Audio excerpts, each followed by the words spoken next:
Good afternoon, everyone. I'm Joey Asher. I'm here with my colleague, JD Clockadale. Wave, JD. We actually have our first Guten Abend. We got someone from Germany on the calls. Oh, yeah. I think Christoph gets the award for the farthest away calling in, though I don't know. Somebody can let us know if they're from farther away than Germany. So today's subject on the webinar is, how do we separate ourselves from our competition when we have to give a presentation? Let me make that even a little more difficult. How do we separate ourselves from excellent competitors when we have to give a presentation? And that's what we're going to be spending today talking about for the next 30 minutes. And what we want to start, and by the way, several of you have gone to the chat box and talked about the challenge here. Jamie talked about not appearing arrogant. Wally said wanting to look like a coherent team. These are some of the challenges. There's one more. Not sounding too scripted. Megan said, is it Megan? I hope I'm not, I hope I got this right. Yeah. And then Emily says, getting our field staff to communicate, because in formal presentations, they're not on their best. Okay, so Emily, I think what you mean by that is like, are you in the, Emily, could you unmute? Are you for a construction firm? Yes, sir. And so the superintendents and the project managers aren't necessarily trained for this kind of thing, is what you're sort of getting at, right? Right. You know, they feel stuffed up and they're trying to present when really they're excellent superintendents with years of experience and can run a job site and hundreds of subcontractors, but in a presentation, they can't show that expertise as easily as others. Yeah, because they're just not used to the environment, right? It's sort of an odd environment for them. Right. Yeah, so all of these are challenges. And so we want to talk about sort of a basic philosophy of how to think about separating yourself from your competition. And to sort of explain that philosophy, we have a little story that we tell. We call this story the analogy of the apple aisle. And the way the analogy of the apple aisle goes is like this. Let's say that you are standing in a really nice grocery store in the produce aisle, and you're standing and you see all the apples laid out in front of you. And by the way, there's dozens of varieties of apple. There's Honey Crisp, Red Delicious, Yellow Delicious, Granny Smith, Rome, Jonathan, McIntosh, Fuji. There's, I don't know if I said Honey Crisp. There's dozens of different types of apples. And yet there's only one apple that sort of routinely outsells the others. That is the Red Delicious apple. Now, I find this a little bit surprising because the Red Delicious apple, by almost anyone's measure, there are a few people who disagree with me on this, but most people do not think that the Red Delicious apple is the best tasting apple. And so the question then becomes, well, how could this be? How could the Red Delicious apple be the most popular apple in terms of sales and yet not be the best tasting apple? And there's lots of ways to think about this. It could be price, it could be distribution channels. There's a lot of different ways to sort of parse this issue. But here's the way we like to think about it. When you're standing there in the aisle and you're looking at all these apples and you're trying to make a decision as to which one, the fact of the matter is you can't really make a decision based on the only important criteria, which is taste. You can't make that decision because you can't take a bite of every apple. And so what do? You make a decision based on secondary characteristics. You make a decision based on what you can judge. Now, what does this have to do with giving a presentation? Well, I think that when people are looking at 2 or 3 good competitors, they've got 2 or 3 people lined up, or 2 or 3 firms lined up to give them a presentation about their products. They can't really judge who's going to be the best on a long period of time. And so what do? They judge based on what they can judge. What can they judge during a presentation? Well, I think there are 5 things that you can judge during a presentation about the firm that you're looking at. Number 1, you can judge whether or not that firm is talking about your problem. Is the firm talking about the problem, or are they just talking about themselves, their history, and all this kind of stuff? So the first thing that we say you need to do is talk about your client's issue. Number 2, you need to be easy to understand. That's something that a client can judge. A client can judge, a listener can judge. Do they understand you? Are you simple? Number 3, the listener can judge whether or not you answer their questions well. They know what their question is. They can tell whether you've answered it well. Number 4, they can tell, this is a really important one, by the way, they can tell whether or not they like you. They don't need to be sophisticated. They don't need to know a lot about construction or architecture or software or whatever it is to judge whether or not they just like you. And the fifth thing they can tell is whether or not you've rehearsed. Do you seem like you've practiced? Do you seem like you have your act together?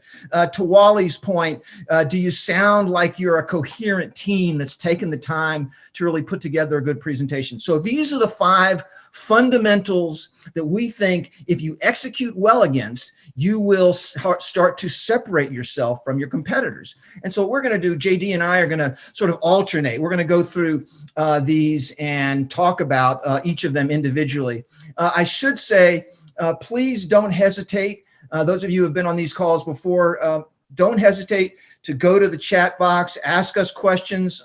If I'm talking, JD will be monitoring the chat box. If JD's talking, I'll be monitoring it. So please don't hesitate to jump in, ask questions, push back, argue with us, tell us you completely disagree with what we're saying, but be sure to tell us why. So let's go to the very first one. The first one is the first one key thing to do in your presentations to separate yourself from your competition is to talk only about your client's issues. This is, to our mind, and from a content standpoint, one of the most important things you can do. So many of these presentations start by saying, thanks for having us in. We're Speechworks. Before we get started, let me tell you about the history of our firm. We've been around for 35 years. These are all of our clients and blah, blah, blah. All of that stuff, we have a very sophisticated term that describes what all that stuff is. It's all crap. Get it rid of it. Don't give any of that information. Nobody cares about your history. Nobody cares how your firm started. Nobody cares. All they want to know is how are you going to solve their client's problems. So if Speechworks and we're being brought in to work with a client, we don't start by talking about ourselves. We say, we understand that what you're trying to do is to help your senior executives learn how to give presentations that persuade your board members, to get them to buy into their ideas. We start by focusing on whatever we know the client's issue is. You start by focusing on the listener. Don't start by talking about yourself or your background or all your clients. Get rid of all that junk. Talk about the client's issue. So that's number one. Talk about the client's issue. Let's go to the second one, which is you need to keep your message nice and simple. JD, you're going to take this one. Why is this important, JD? Well, how many people here for construction firms? Just type a 1 in the chat box or raise your hand if you're on video. How many people here are considered subject matter experts in their business? Or they really know their product? Okay, the problem is your audience doesn't know your stuff like you do. And my favorite example is I was working with a construction firm, and one of the actual project managers said, we're going to make sure the buck hoist is located here. And I finally said, what in the heck is a buck hoist? And he goes, it's that thing on the side of the building that takes people up to the top floors. I go, you mean an elevator? And he goes, yeah, an elevator. That's what it is. So there's one issue. Number one, I think a lot of people like to use jargon, especially subject matter experts or technical experts, or we know our products. It's really easy to throw lots of jargon out there. Architecture firm is a good example. They use the term biophilia. Anybody know what that means? Megan, you know what it means. Megan. So you're one of the people who do this. What does it mean, Megan? Wait. It means that you're thinking about the natural environment in the building and how the natural elements can be incorporated into the design. Okay, so this is what's really interesting. I'm actually on a board of appeals, a zoning board of appeals for my city. I see lots of architects. By the way, this isn't just architecture construction. It applies to anybody who really is knowledgeable about their subject. I mean, what sounds better? Hey, we take a biophilic approach to people who don't know what you're talking about, or we just like to take into account the natural surroundings. Which one is just simpler? You've got to speak in the language that your audience understands, and people do this all the time. The other key piece to keeping it simple, I kind of relate it to a story of a guy that I sat next to back when people flew a lot and you could sit next to each other when you flew. And I was watching a guy type into his PowerPoint slides, he was feverishly. He had lots of slides, lots of data, and there were 117 slides. I actually counted them because there's that little counter on the bottom. And I figured what what the heck? I might as well ask him what's going on. I said, hey, what's the presentation about? He said, it's a sales presentation. And I said, how long do you have for that? He says, I have 1 hour. I said, you gonna do Q&A? He goes, no. So all I could think about was the term that I saw on Wikipedia one day, infobesity. It's where you give people so much information they cannot digest it. So you have, it was in Wikipedia, so it's got to be a real term. Infobesity. We tend to do that all the time. We want to give everybody everything that we know, when in reality, what we need to do is boil it down to 3 or 4 key messages. And quite honestly, those messages should really align with solving the problem that you've stated earlier. So if you really understand the client's problem, those 3 or 4 key points need to be addressing the core issues. If it doesn't talk about the client's problem or has nothing to do with solving the problem, stop talking about it. So get rid of the jargon and hone it down to what matters most, those 3 or 4 key things. Oh, this is a good one. If you can't, Einstein, if you can't explain it simply, you don't understand it well enough. I love that, Asia. Yes. So that's kind of the second piece, which is you got to be easy to understand. So I'm going to turn it over to Joey to talk a little bit about how to do Q&A. So Q&A is obviously a really important part of a presentation, especially to clients. And I'd like to turn it around and ask you guys, why is Q&A a real distinguishing factor? Somebody go to the chat box and tell us, why is it that Q&A in particular distinguishes you from your competitors? While we're waiting for that, I want to talk a little bit about this issue. Okay, well, so Wally, go ahead and unmute. Wally is a good friend of mine who lives out in Utah. Am I right, Wally? You still live in Utah? That is correct, Joey. So, Wally, why is it that Q&A, tell us what Q&A does.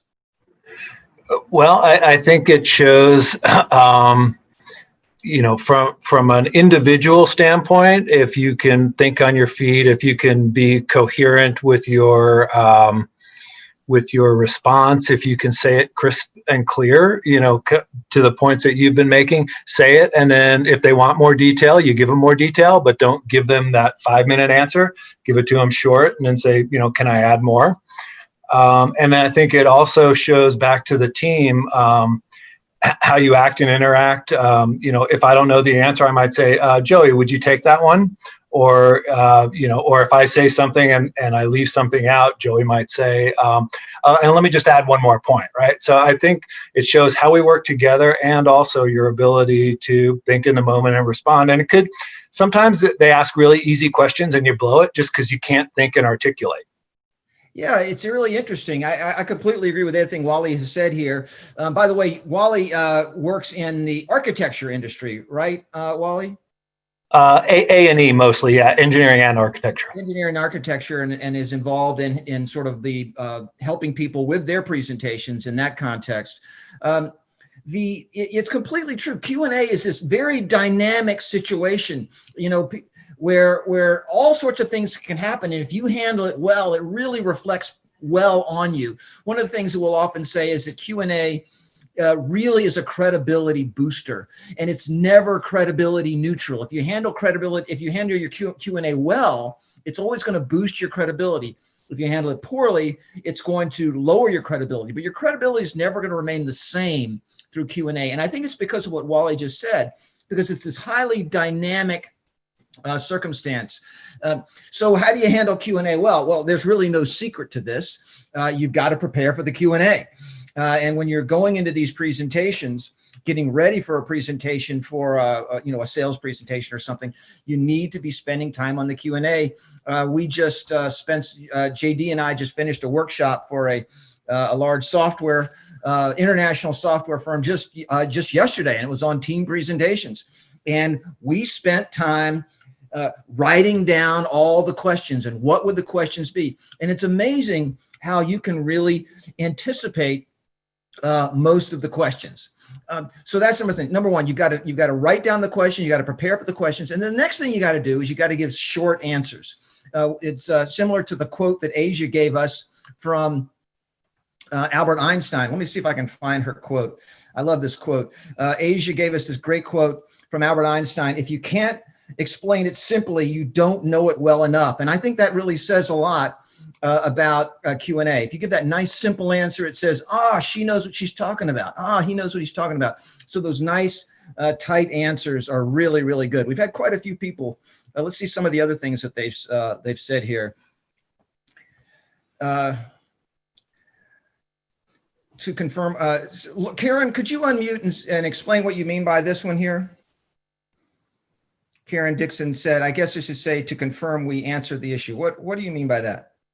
So we go in, I try and find out, what are the main topics that I need to cover when I'm doing the presentation ahead of time. So, and then I'll even confirm when I start my presentation. So these are the things I understand you want me to answer. And at the end, I come back and I follow that up. Okay, I answered this and this and this. Was there something else, or do I need to touch on some other piece of an issue, or some other issue that might have come up while you were thinking or while I was presenting? Yeah, so it's a really good point. It goes to the idea of the Q&A is your chance to really make sure that you're addressing what's really important to the client. That's sort of what you're getting at, right? Exactly. Yeah, very, very good. Yeah, it's a really, really important. Joey, this is a good one from Megan. My team always likes to dogpile on answers. That's what we call Megan bolt tightening. Yeah, that's right. Bolt tightening. You want to address that one, Joey? Yeah, so bolt tightening is a great term. JD and I first heard that from one of our clients who talked about, if somebody gives the answer and then you're going to bolt, the bolt tightener is the person who comes in next and says, I don't think that answer is quite good. Let me just tighten the bolt just a little bit more. So yeah, it's not a good idea to do any bolt tightening or piling on. So Megan, why is that a bad idea? Well, I think for some, it's then you don't really know who is the person that the client should that they know is in charge of the project. So in my case, it's architects, and if the project manager answers the question, but then somebody else starts to tighten the bolt, then it's like, well, so who is really the person in charge here, or who's really the one that's going to be able to answer my questions later on? Who do I go to? Yeah, it's a really good point. And it sort of undermines a sense of team chemistry, doesn't it? I mean, if JD answers a question and then I jump in and answer the question again, what does that say about my sort of trust in JD? It sounds like I don't really trust JD that very, very much. And it's really not a good answer. It's not really a good practice. I will say that doesn't mean you can never do it. There may be times when it's a good idea to do it. We had one client say, well, what if one of the people says something and in response to one of your team members says something in response to a question that is so stupid that everyone in the room knows that's the dumbest thing they've ever heard. What do you do then? And what we said was, well, go ahead and help them out. But the fact of the matter is, if that's happened, you're going to lose. You're done. You're in trouble anyway. But go ahead, do your best. But if that happens, there's no cleaning up after that. If somebody says something so terrible, you're going to probably lose the opportunity. So that's why it's important to prepare. That's why it's important to take a time in advance and make sure that you've practiced the Q&A. Joey, I have another question to that. Is it okay for your team to ask the client, did I answer your question? Because I feel like oftentimes clients are not going to really tell the truth as to whether or not you answered it. I mean, maybe they will, but is it okay to ask that? It seems kind of, I don't know. It doesn't seem like it's necessary. I think it's a great thing to do. Okay. I think it's a great thing to do. To say, Megan, you asked this question. Did I answer your question? Do you have a follow-up? And if they say yes, well, then they've said yes. If they say no, then you get a chance to follow up. So I think, and even if it's a superficial thing to do, it still promotes interaction, which is always a good thing. So let's go to the fourth one.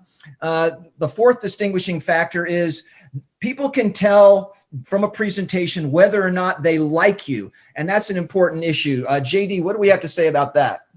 Well, everyone knows that when you're in sales, it's not just selling your product. You're basically selling yourself. They have to want to be around you. If they get the sense that they don't like you and they're going to spend the next year with you, chances are you're not going to win. Now, getting to like somebody is a lot easier in person, and it's super challenging in this virtual world. Let me just ask, what are you guys type in the chat box? What are some of the challenges of getting your personality across virtually? Or just unmute yourself and say it. Some of my bigger challenges, I have been able to see customers, but we have to be wearing masks, and I smile a lot, and I find that I'm having to smile bigger with my mask on because it shows in my eyes. Yeah. And that is that is so challenging to be able to do that, because then you can't breathe and you're like, oh my God, That's this right. is crazy. That's right. You're starting to realize that COVID's not worse than breathing in your own CO2. I have a follow-up question. Especially after 2 cups of coffee. I want to ask a follow-up question of Karen. So what you're saying, Karen, is that you are going to clients, of course, but you're wearing masks. Mm-hmm. I see. And and that is, how long have y'all been doing that? I'm just curious. So I work in hospitals. Oh, okay. I'm in hospital sales. So if they're letting us in, we're there. Our company's not allowing us to fly, so we have to drive through our territory, which is pretty far at times. So I do it virtually and in person. I was at an in-person meeting yesterday. So that was a little bit. So any other things you do to connect better with a mask on? I would love some suggestions if there's something else.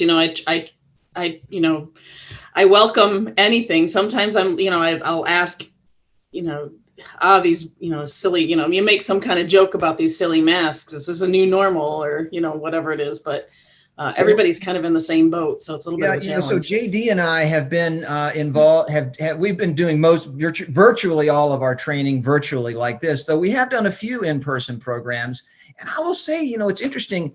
I haven't found the mask to be that big of a problem. I mean, you wear the mask, but you get your body moving. You're still energized. You use your eyebrows.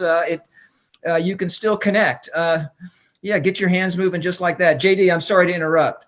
No worries. So it's a tough environment. Someone said Zoom was it stale? Is that right? Zoom is a dry medium.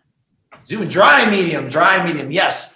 It's hard to connect, especially in this virtual world. But I mean, fundamentally, you've just got to do 2 things. I do know that someone mentioned having a site superintendent. Now, if you're in construction, site superintendents are known for being very warm and fuzzy. I mean, they really come from the group hug department, normally a site superintendent. Just kidding. If you don't know a site superintendent, they are a tough bunch, but that is their job, is to make sure people are safe on a construction site. And we've had instances where they get done with their presentation, or they speak, and when they're talking like this. I will keep your site very safe.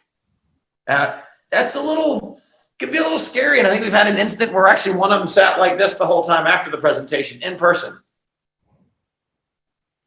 Like, you got to have this sense that people like you. So you have to, Karen, you made this comment about having the mask. Well, there's one thing we can always do really well, is make really good eye contact with people. It's how we connect. Eye contact cannot be underemphasized or overemphasized ever. In person, it's 3 to 5 seconds where you're really looking at someone and you're turning their body towards them and having that conversation. It's kind of like in the hallway. Someone stops me in the hallway and Asia goes, JD, do you have a minute? And I look at her like this. What does this mean? No. But if I turn to her and say, yeah, what's going on? What does this mean right off the bat? Let's talk. So you got to make full body eye contact in person. But the weird eye contact is when we're doing this virtually. It's very interesting. People go like this. So what I'd like to talk about today, what does it look like I'm doing? I'm staring at Michelle. I'm staring right at Michelle. But it looks like I'm doing what? Invading somebody else's space. It's weird. You've got to look at the camera so people feel like you're talking to them. It's just like a news anchor. So you've got to make really good eye contact, but you also have to speak with some intensity. And I would argue you've got to speak with a little bit more intensity than you would in person. Because when we're in person, there's that kind of natural vibe in a room where people start to play off each other. There's kind of like this energy or mojo that goes on. But you've got to speak with some intensity. you've got to get yourself in the camera so people can see your body like this. They can see your hand gestures. I know a lot of us watch this all the time.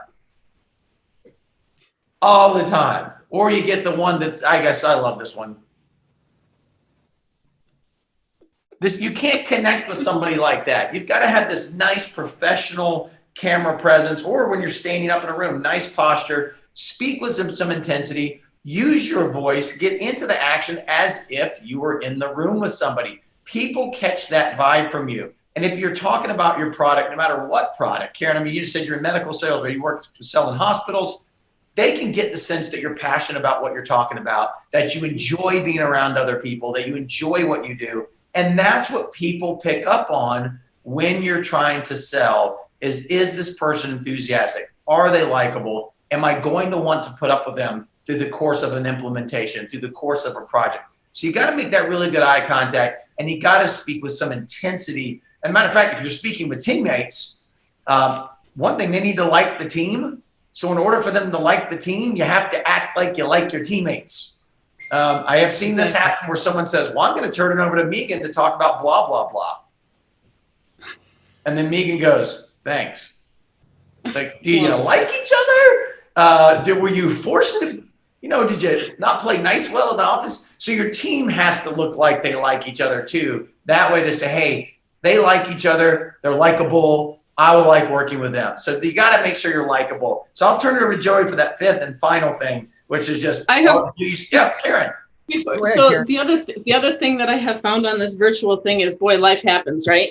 So you end up, the doorbell rings or the dogs bark or their kids are coming in or walking through, and you just kind of make it human. And I've talked with other colleagues that we've talked about, just sometimes my dog just won't leave me alone until I pick her up and put her on my lap, and she's sitting on my lap and I'm still trying to present. And I get it. My kids bark all the time. My kids constantly bark. I don't know what to do with them. I guess in some situations you have to be careful of that, where you need to find a quiet space because some people aren't quite as accepting. But you also, I think in some situations, it is what it is. And we are getting used to people being less formal now because of where we are. But I would say part of that likability, though, is the one thing I think, and I didn't touch on, but now you make me think about it now that you asked it. I think people have gotten a little too slack working from home in terms of dress. I've seen people in those undershirts that look like they made sure they pulled the neck out. So being, part of being likable is, even though we have that informal environment, we still have to present ourselves well from a visual perspective, so that they still get the sense, okay, this person's professional, but I really do enjoy the person. It's not too casual. But you're right. That's excellent to bring up, Karen. Thank you for mentioning that. So, all right, Joey, I'll turn it over for the prepared piece. Yeah. So the last thing that really distinguishes you is do you seem like you've prepared? One of the books I've written is called How to Win a Pitch, the 5 fundamentals that will separate you from your competition. And one of the things that I did in writing the book is I spent a lot of time speaking to people that were on the decision-making side of the table. And I asked them, what distinguishes one firm from another? And they all said, well, we can always tell who's prepared. That is something that they can always tell. It's obvious. It's always very clear which firm has really prepared well and which one sort of took it not particularly seriously. I'll just give you one quick example, and then we're going to wrap it up.